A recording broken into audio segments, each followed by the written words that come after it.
오늘 하나님께서 우리들에게 주시는 말씀은 사무엘하 21장 1절에서 14절 말씀입니다. 사무엘하 21장 1절에서 14절 말씀 우리 찾으셨으면 한 목소리로 같이 읽겠습니다.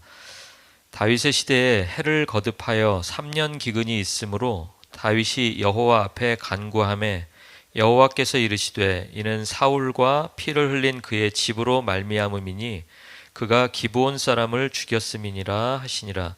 기브온 사람은 이스라엘 족속이 아니요 그들은 아모리 사람 중에서 남은 자라. 이스라엘 족속들이 전에 그들에게 맹세하였거늘 사울이 이스라엘과 유다 족속을 위하여 열심히 있으므로 그들을 죽이고자 하였더라. 이에 왕이 기브온 사람을 불러 그들에게 물으니라. 다윗이 그들에게 묻되 내가 너희를 위하여 어떻게 하랴? 내가 어떻게 속죄하여야 너희가 여호와의 기업을 위하여 복을 빌겠느냐 하니 기브온 사람이 그에게 대답하되 사울과 그의 집과 우리 사이의 문제는 은금에 있지 아니하오며 이스라엘 가운데에서 사람을 죽이는 문제도 우리에게 있지 아니하니이다 하니라. 왕이 이르되 너희가 말하는 대로 시행하리라. 그들이 왕께 아뢰되 우리를 학살하였고 또 우리를 멸하여 이스라엘 영토 내에 머물지 못하게 하려고 모해한 사람의 자손 7사람을 우리에게 내주소서. 여호와께서 택하신 사울의 고을 기브아에서 우리가 그들을 여호와 앞에서 목 메어 달겠나이다 하니 왕이 이르되 내가 내주리라 하니라. 그러나 다윗과 사울의 아들 요나단 사이에 서로 여호와를 두고 맹세한 것이 있으므로 왕이 사울의 손자 요나단의 아들 무비보셋은 아끼고 왕이 이에 아야의 딸 리스바에게서 난 자 곧 사울의 두 아들 알모니와 무비보셋과 사울의 딸 메라백에서 난 자 곧 무홀랏 사람 바르실레의 아들 아드리엘의 5 아들을 붙잡아 그들을 기브온 사람의 손에 넘기니 기브온 사람이 그들을 산 위에서 여호와 앞에 목매어 달매 그들 7사람이 동시에 죽으니 죽은 때는 곡식 베는 첫날 곧 보리를 베기 시작하는 때더라. 아야의 딸 리스바가 굵은 배를 가져다가 자기를 위하여 바위 위에 펴고 곡식 베기 시작할 때부터 하늘에서 비가 시체에 쏟아지기까지 그 시체에 낮에는 공중에 새가 앉지 못하게 하고 밤에는 들짐승이 범하지 못하게 한지라. 이에 아야의 딸 사울의 첩 리스바가 행한 일이 다윗에게 알려지매 다윗이 가서 사울의 뼈와 그의 아들 요나단의 뼈를 길르앗 야베스 사람에게서 가져가니 이는 전에 블레셋 사람들이 사울을 길보아에서 죽여 블레셋 사람들이 벳산 거리에 매단 것을 그들이 가만히 가져온 것이라. 다윗이 그곳에서 사울의 뼈와 그의 아들 요나단의 뼈를 가지고 올라오매 사람들이 그 달려 죽은 자들의 뼈를 거두어다가 사울과 그의 아들 요나단의 뼈와 함께 베냐민 땅 셀라에서 그의 아버지 기스의 묘에 장사하되 모두 왕의 명령을 따라 행하니라. 그 후에야 하나님이 그 땅을 위한 기도를 들으시니라. 아멘. 이제 김유신 목사님 나오셔서 말씀 전하시겠습니다.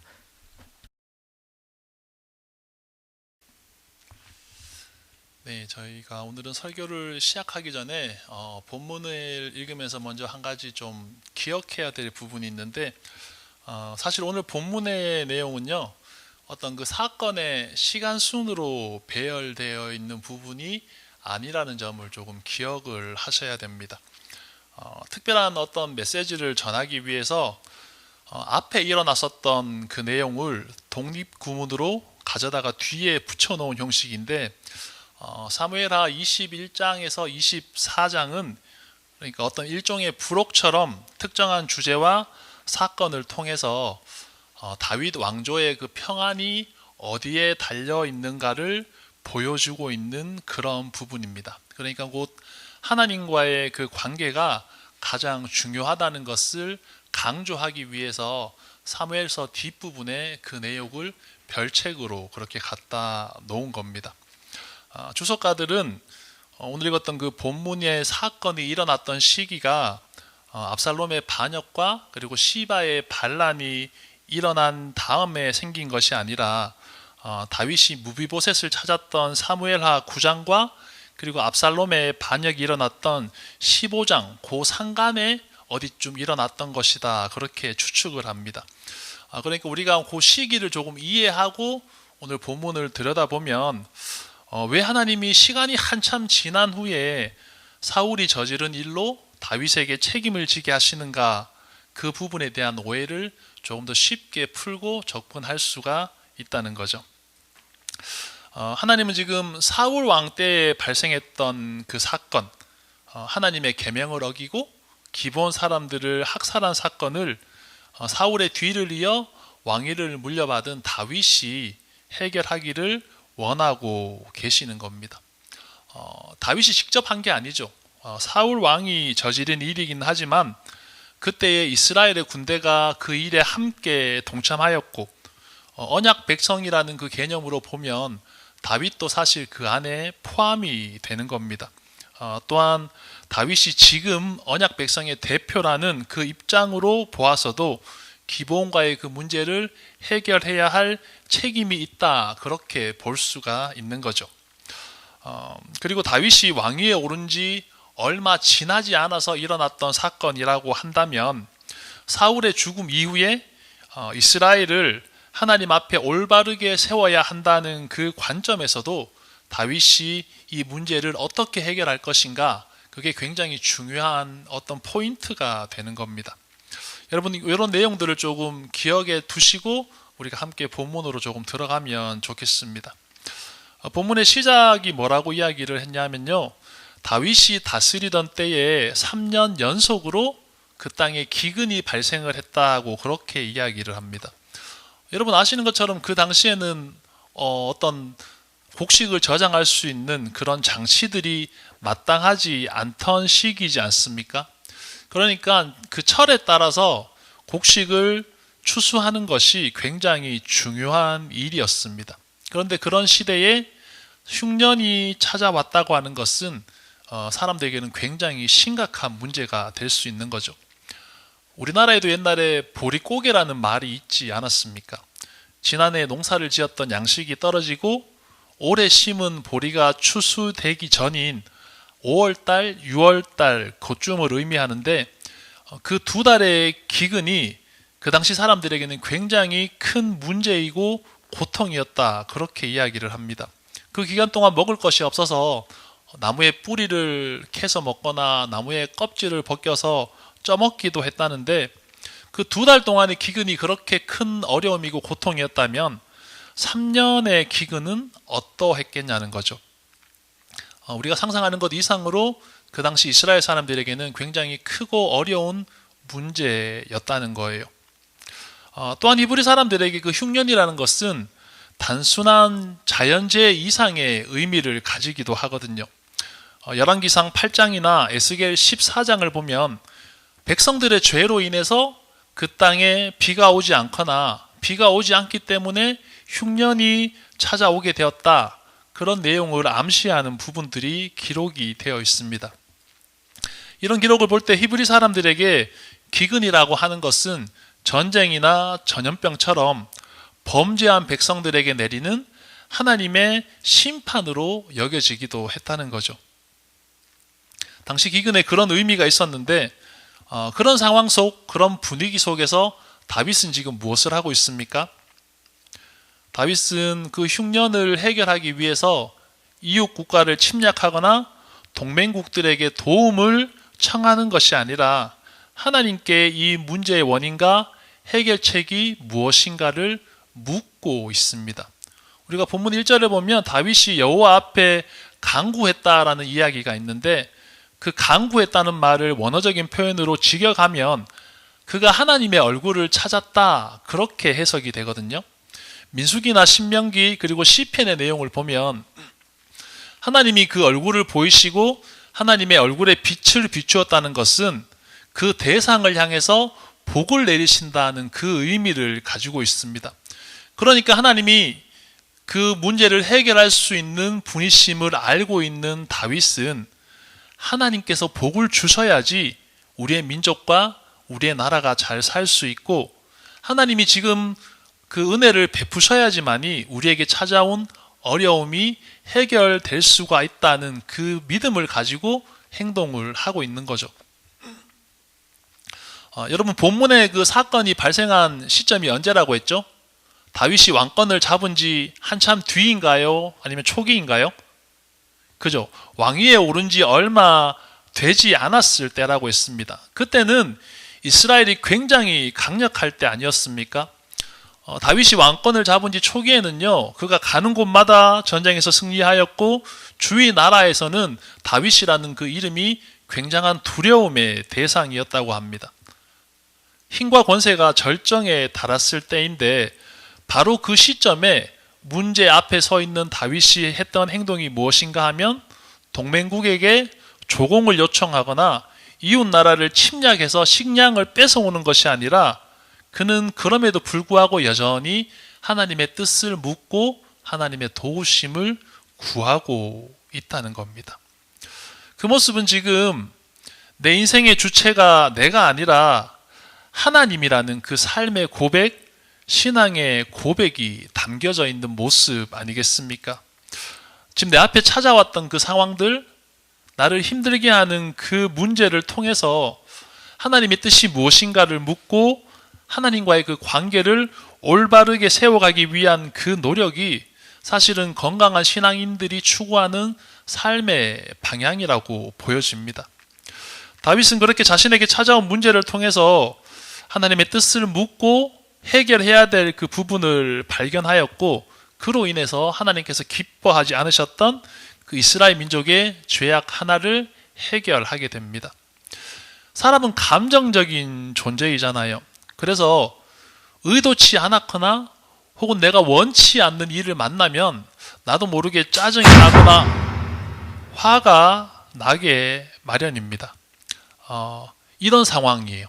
이런 상황이 놀라거나 막 화가 날 수도 있는데, 그런데 오늘 다윗의 모습을 통해서 발견하게 되는 그 신앙의 지혜는요, 그럴 때일수록 하나님 앞에 엎드리고 하나님의 뜻을 묻는 것이 우리에게는 유익하다는 겁니다.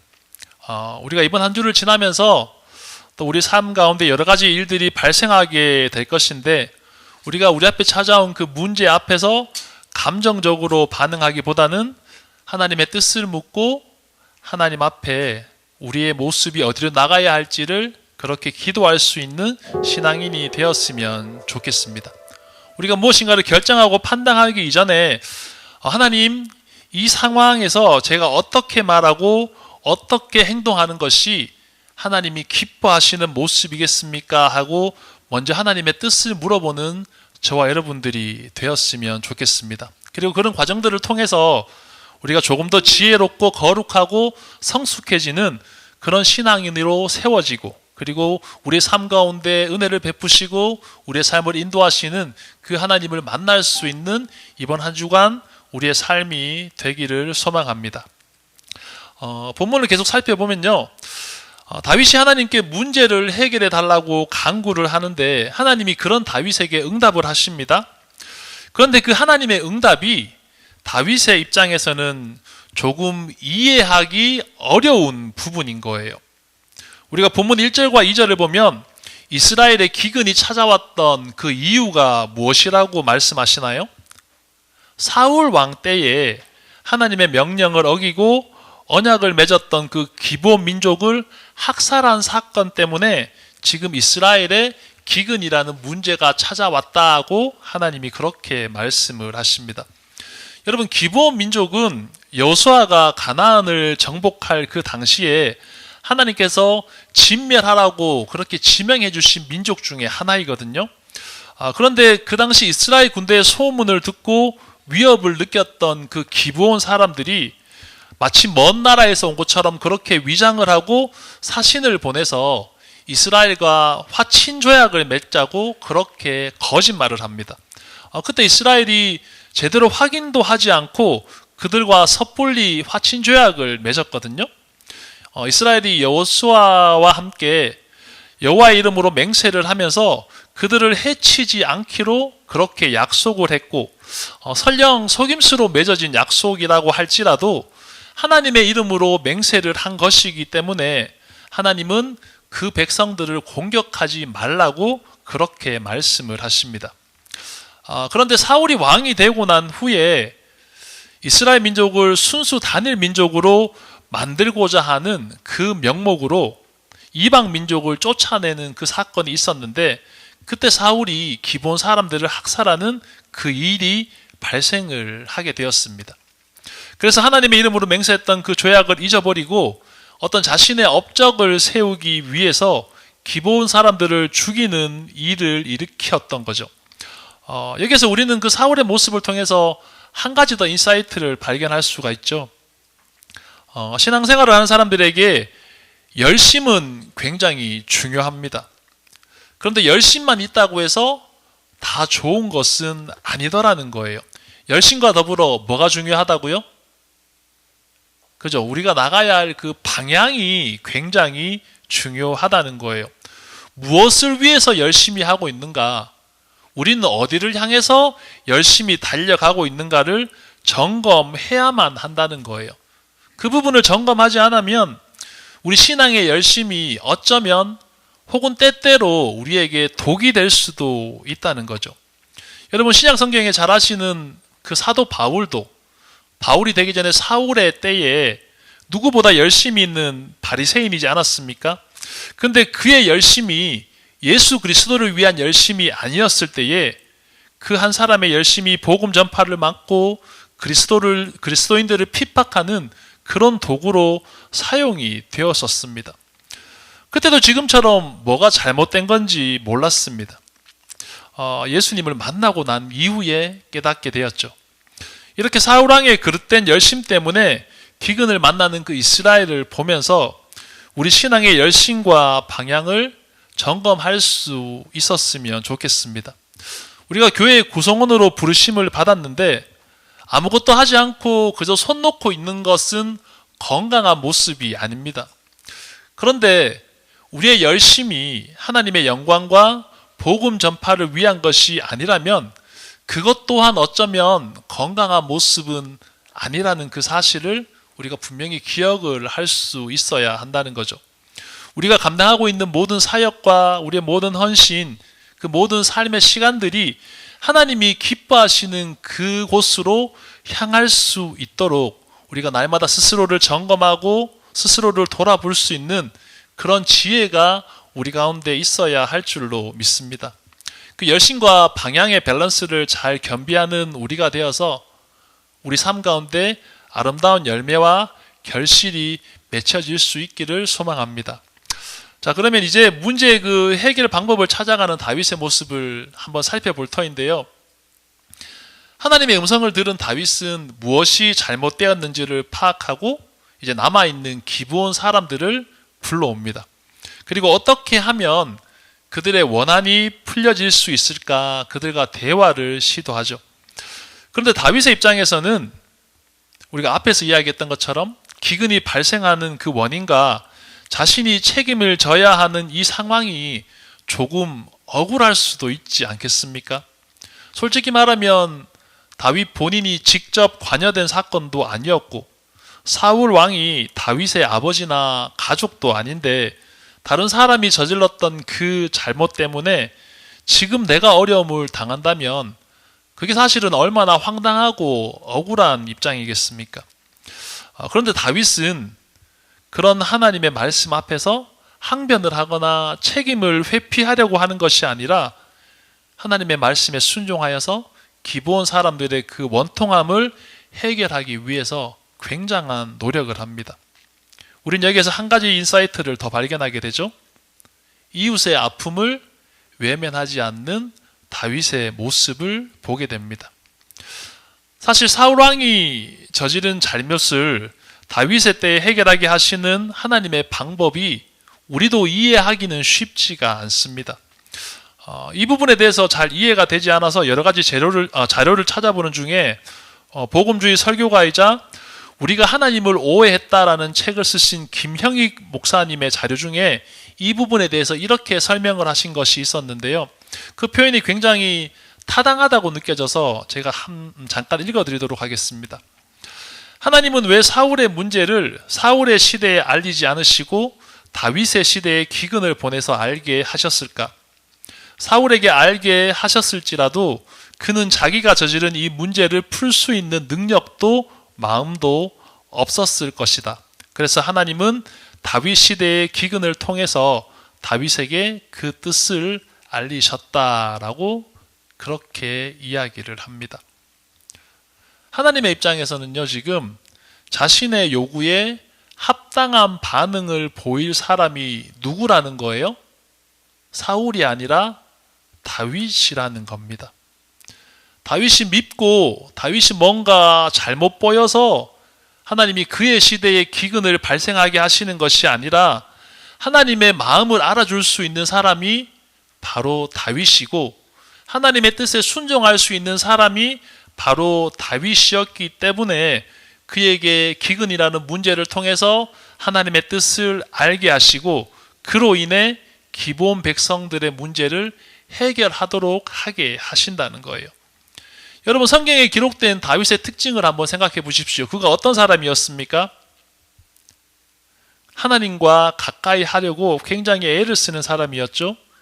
하나님의 영광을 위해서라면 그 상대가 골리앗이라고 할지라도 피하지 않고 정면으로 대결을 하던 사람이었습니다. 그가 그만큼 하나님의 뜻과 하나님의 영광에 예민했던 사람이었습니다. 그런데 거기에서 그치지 않고 연약하고 힘든 자들, 마음이 낙심하고 의지할 곳 없는 사람들도 잘 케어했던 사람이 다윗이지 않습니까? 사무엘상 12장에 보면 다윗이 리더로 있던 아둘람 공동체의 모습이 나오는데 여러분, 거기에 어떤 사람들이 모여들었다고 했습니까?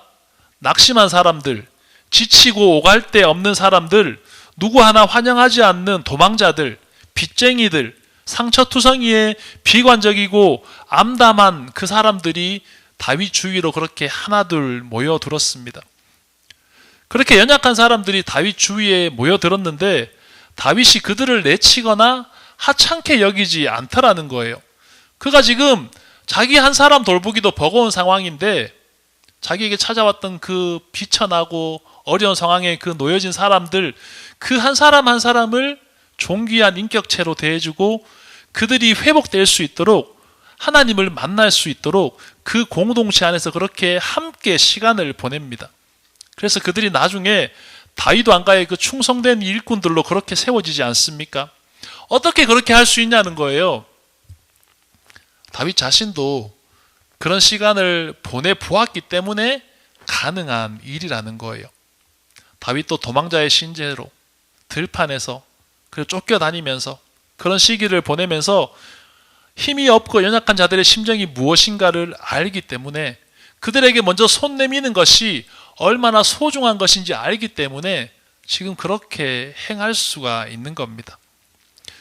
지금 눈앞에 보이는 그 사람의 모습, 그 사람의 상황으로 판단하기보다는 그 영혼을 향하신 하나님의 뜻과 계획이 무엇인가를 찾으려고 노력하면 그 한 사람 한 사람이 너무나 소중한 하나님의 백성이라는 것을 알기 때문에 다윗이 그렇게 행할 수 있었다는 거예요.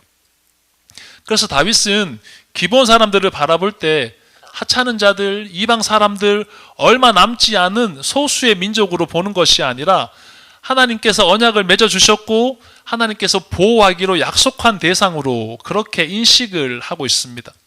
그러면 그들을 향해서 어떻게 반응해야 되겠습니까? 그들의 말에 귀를 기울이고 그들의 마음의 그 원통함을 풀어줄 수 있는 자세로 그렇게 반응하려고 노력하는 겁니다. 하나님의 뜻을 대신 표현해 주기 위해서 다윗이 그렇게 부단히 애를 쓰고 있다는 거죠. 여러분, 그게 하나님이 원하시는, 하나님이 찾으시는 모습 아니겠습니까? 그런데 사울 왕은요, 하나님이 말씀하시고 하나님의 뜻을 계시하셔도 그렇게 할 수 있던 사람이 아닌 거예요. 그래서 하나님은 사울이 죽고 난 다음에 다윗의 때에 그 문제를 해결하려고 하셨다는 것이 주석가들의 공통적인 해석이라는 거예요. 하나님이 지금 어떤 사람을 찾고 계십니까? 하나님의 말씀을 들을 만한 사람들을 찾고 계신다는 거예요. 성경은 그렇게 하나님의 뜻에 집중하고 하나님의 뜻에 순종하는 다윗을 향해서 뭐라고 표현합니까? 사도행전 13장 22절을 보면 다윗은 내 마음에 합한 사람이고 나의 뜻을 이루는 사람이다. 그렇게 이야기를 합니다. 하나님의 방법대로 하나님이 원하시는 그 일을 행하는 사람, 하나님의 말씀에 귀를 기울이는 사람, 하나님께서 그 말씀하실 때에 순종할 수 있는 그 사람, 바로 그 사람이 하나님이 찾으셨던 사람이라는 거예요. 여러분, 우리가 하나님의 뜻이라고 그렇게 이야기를 하면 굉장히 크고 위대한 일, 어떤 높은 일, 그렇게 생각할 때가 있는데, 성경은 뭐라고 이야기를 합니까? 지금 내 옆에 있는 작은 사람에게 뭐 한 그릇 대접하는 거요? 냉수 한 그릇 대접하는 것도 누구의 뜻이라고 말씀을 하세요? 하나님의 뜻이다라고 그렇게 말씀을 하십니다. 큰 일도 중요하지만요, 우리가 지금 당장 순종할 수 있는 일, 우리가 행할 수 있는 그 일들, 지금 내 옆에 있는 연약한 영혼들을 향해서 먼저 손 내밀고 그리스도의 그 사랑을 실천하고 보여줄 수 있는 그 삶의 자세도 분명 하나님께서 기뻐하시고 하나님께서 찾으시는 우리의 삶의 모습이라는 거예요. 시대를 바꾸고 막 세상을 뒤집는 그런 일이 아니고 지금 당장 실천할 수 있는 일도 하나님께서 기뻐하신다면 우리가 할 수 있는 일들이 굉장히 많지 않겠습니까? 이번에 이 한 주간 삶의 현장에서 하나님의 뜻을 물을 수 있는 저희가 되었으면 좋겠습니다. 그런데 묻는 데서 그치지 않고 하나님께서 우리 마음에 감동을 주시고 깨닫게 하시고 우리에게 말씀하실 때에 하나님의 그 음성을, 하나님의 뜻을 들을 만한 사람들이 될 수 있기를 소망합니다. 어쩌면 위대하고 대단한 일이 아닐 수도 있습니다. 그런데 그래도 괜찮아요. 우리가 연약한 자들을 위해서 기도하고 먼저 손 내밀고 먼저 용서하고 복음을 위해서 우리가 어떤 작은 불평과 손해를 감수하는 일들이 하나님이 기뻐하시는 일이라면 우리가 기꺼이 그 일을 행함으로 말미암아 우리의 믿음이 살아있는 믿음이라는 것을, 우리의 삶이 하나님께 속해 있다는 것을 증명해낼 수 있는 이번 한 주간이 될 수 있기를 주님의 이름으로 축복합니다. 그래서 우리가 본문의 그 뒷부분을 좀 더 살펴보면 다윗이 기본 사람들의 그 요구를 들어주고 이제 그로 인하여서 하나님의 진노가 그치는 것을 보게 됩니다. 기본 사람들이 다윗에게 요구한 것은 자기 민족을 학살하였던 그 사람의 자손 7명을 내어주면 그들을 처형함으로 그 원통함을 해결하겠다고 그렇게 이야기를 합니다.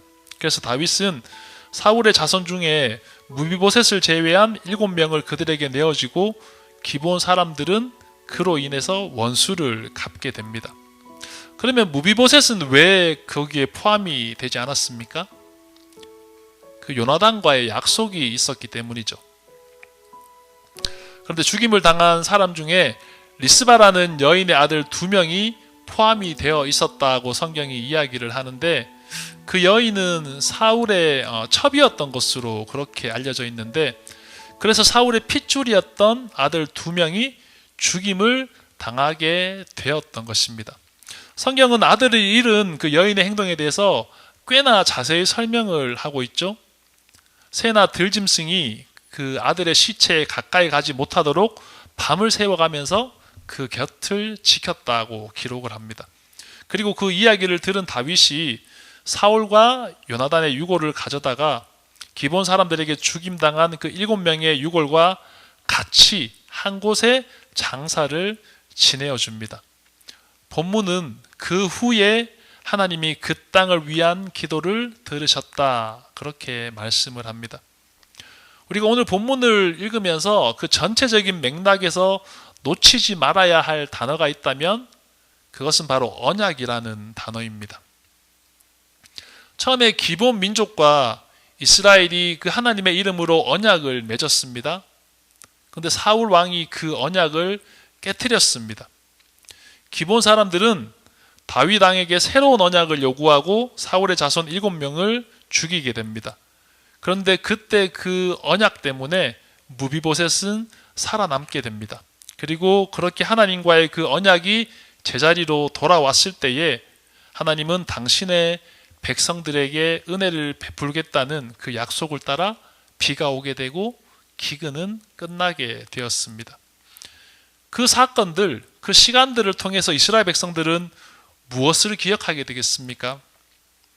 하나님과의 그 언약이 무엇인지, 하나님과의 그 언약을 지키지 않았을 때에 어떤 결과가 찾아오는지, 그리고 하나님과의 그 언약을 신실하게 행하는 자에게 어떤 은혜를 베푸시는지를 그 백성들이 눈으로 보고 기억하게 되는 겁니다.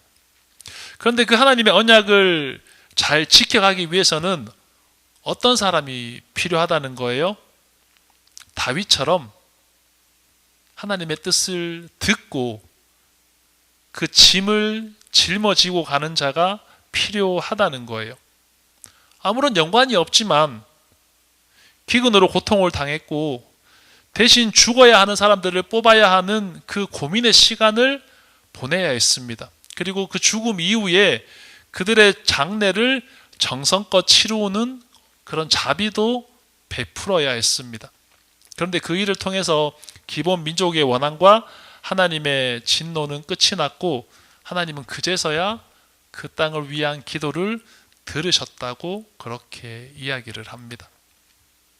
사람들이 몰라서 지나칠 때 하나님의 뜻을 민감하게 느끼고 하나님의 언약을 기억하고 그 언약을 성취하기 위해서 애쓰는 그 한 사람을 통하여서 하나님이 그 땅에 다시금 은혜를 베푸셨다는 거예요. 그리고 무엇보다 자기 스스로를 그 하나님의 백성의 일원으로 고백하면서 자신이 통치하는 나라를 내가 통치하는 것이 아니라 하나님이 통치하는 나라로 그렇게 변화하고 그렇게 세워가려고 했던 그 사람으로 인하여 그 땅에 다시금 하나님의 은혜가 베풀어졌다는 거죠.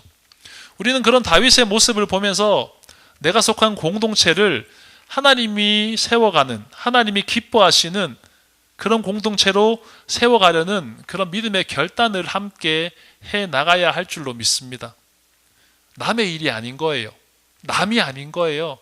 우리가 그리스도 안에서 함께 부르심을 받았고 한 하나님의 백성으로 한 하나님의 자녀로 그렇게 속한 자들이라는 그 사실을 기억하며 여러분 옆에 있는 자들을 위하여, 주위에 연약한 자들을 위하여, 기도가 필요한 자들을 위하여 함께 기도해야 할 줄로 믿습니다. 그리고 우리가 기도할 때에 하나님께서 우리에게 당신의 뜻을 말씀하시면 그 뜻에 예민하게 반응하고 순종할 수 있는 저와 여러분들이 되었으면 좋겠습니다. 아무 상관이 없는 게 아니죠. 우리가 어떻게 구원을 받았습니까? 예수 그리스도의 보혈의 은혜로 구원을 받았습니다. 우리 같은 죄인들 예수님이 무슨 상관이에요? 그런데 하나님께서 당신의 백성들을 위해서 예수님을 이 땅에 보내주셨습니다. 십자가를 짊어지어야 하는 그 두려움과 고통의 시간이 예수님 앞에 놓여지게 된 거죠. 성경은 예수님도 그 시간이 너무나 두려웠던 것으로 그렇게 묘사를 합니다.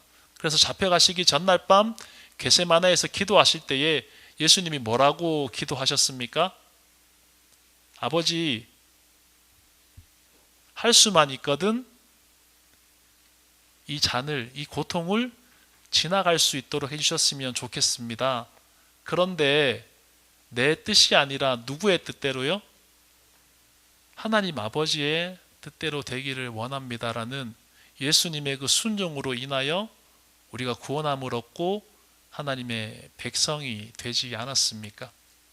그 은혜로 인하여 그 은혜를 먼저 입은 자들로 우리가 부르심을 받았다면 우리에게는 그 은혜를 흘러보내야 할 그 의무와 책임이 있다는 거예요.